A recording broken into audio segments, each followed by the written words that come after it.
Hello, I'm C.J. Nickerson. I'm a candidate for position 1 on the Longview School District Board of Directors. One of my main platforms is that I believe that Monticello should remain a neighborhood walk-to middle school. It's not enough for me to say that. It's more important that people get to hear from folks who have been at Monticello. And so I have with me today Claudia Scattergood, who just recently retired after many years serving on the faculty at Monticello Middle School. Claudia, thank you so much for being with me today. Would you describe some of the change? Oh, first of all, talk about yourself. Tell us about your background in education. Well, I've spent 10 years as a paraeducator working in the schools, and then I went back to college later in life, and then at the age of 41 became a teacher, and I spent 2 years at CVG, and then 20 plus years at Monticello. Wow. Can you describe some of the changes that you've seen in Monticello over the past few years? Yes, one of the major changes is behavior. When I first came there, it was not uncommon to have at least one fight in the building a day, and sometimes more than that, and even some gang behaviors that would occur. And now you just don't see that. You see organized, supervised hallways and organized classrooms. You see, we used to have a lot of apathy with children, and now you see a desire to excel in every child, no matter what their ability level. And it used to be when you'd have a parent meeting, it was to say what horrible thing the child had done now. But now, the parent meetings are, what can we, as family and school, do together to help this child be successful? With that child sitting there, and everybody happy. Nobody pointing their finger saying, you, but, you know, we're all here for you, and let's see what we can do to help you.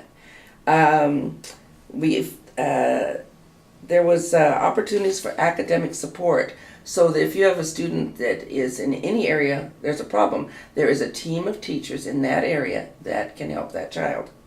Then cross-curricular instruction has been a big thing at Monticello. Every teacher at Monticello is expected to teach reading, writing, and math in the context of what they teach anyway. And with that, they're getting the same vocabulary over and over, and they're getting the same type of instruction because the teachers meet together and come to a unified decision on how to present things. And it just makes the kids much more successful. That's great. So has the parent involvement increased over this time? Oh, yes. And the parents used to be afraid to come to school because, you know, the kids would act up. They didn't want to be the bad parent. And so we often didn't see parents. But now parents think nothing of coming in. They're friendly. They will actually call and say, I'm having trouble with this. What do you think I can do? That's great. Mm-hmm. Can you talk about, in a little more specificity, some of the individual student stories that you've had over the years that warm your heart? I would love to. I've thought of several. And there was this one young man, and he was about 6 feet tall, and he was in 8th grade, and he was a very bright boy. Well, he decided that he didn't need to take any tests because he was smart and he could just pass those tests. So he and the home ec teacher were kind of going at it because he had to pass the home ec rules in order to be able to cook, and he was not about to do it. So she said, could you help me with this? And I said, sure. So I brought him in my classroom, and I said, I don't want you to worry about TJ. You sit here until you're ready to do those rules. Don't worry about it. And then as we got closer to lunch, I said, well, what is it you like for lunch? And so he told me, thinking he's going to have lunch.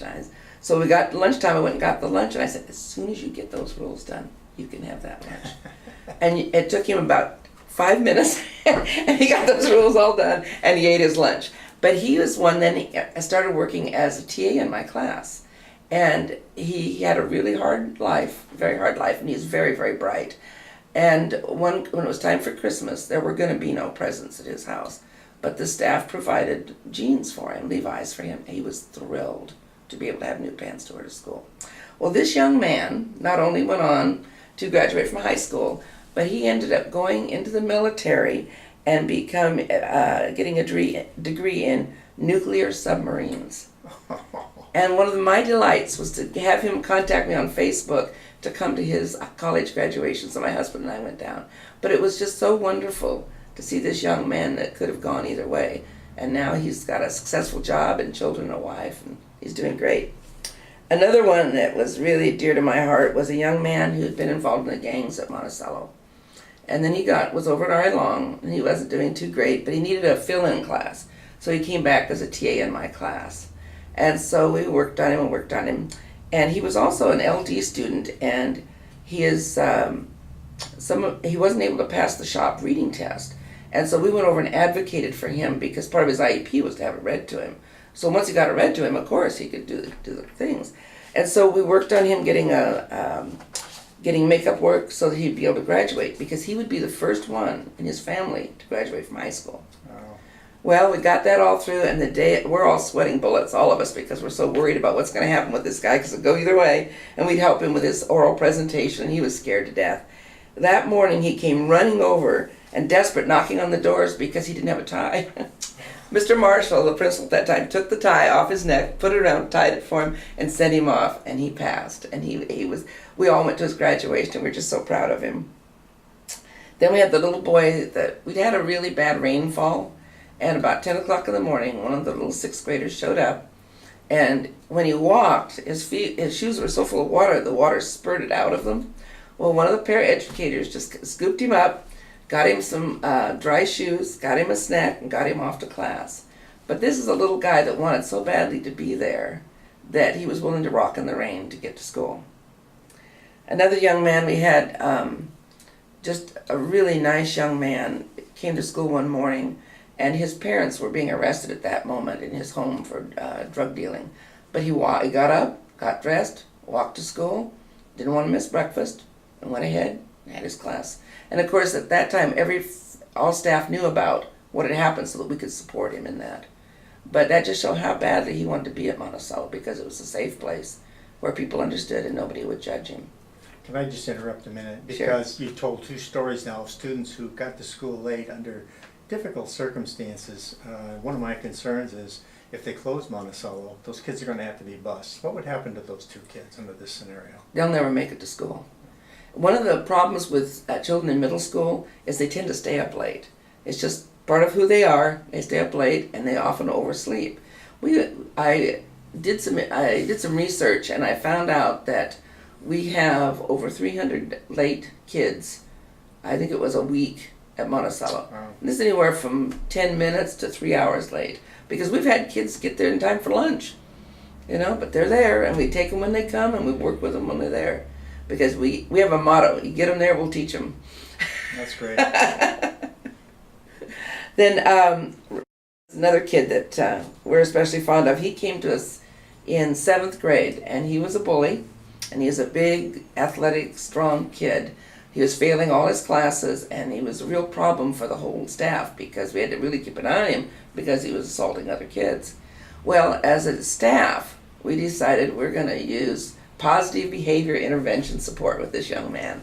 And so everyone made a point of greeting him, checking with him, seeing how he's doing, get to know him, find out about his family. Found out that his mom worked in Woodland. He was responsible for the kids at home. His stepfather, who he dearly loved, had left the family, and he was grieving terribly. So we started just circling the wagons, the whole school, and before you knew it, in 8th grade, he was on the honor roll. Wow. And I got to tell you, everybody. And so one of the staff made him a banana split and took it to him in class, and everybody cheered and celebrated because he'd gotten on the honor roll. And then when he got over to R.A. Long, he got on the football team his freshman year, and he could hardly wait to get back to Monticello to tell everybody.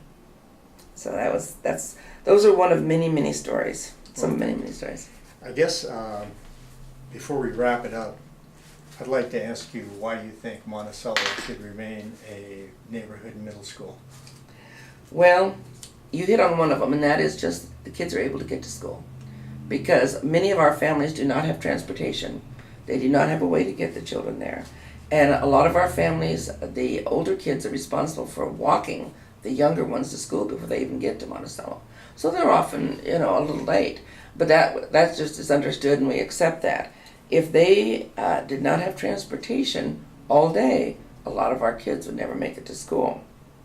And just yesterday, I got a summer bulletin from the WEA, and in that, they were acknowledging the great success at Monticello.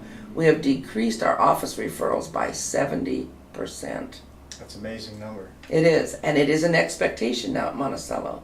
You don't come to Monticello and act up. That's not okay. The students understand it, and the staff understands it. It's just not allowed.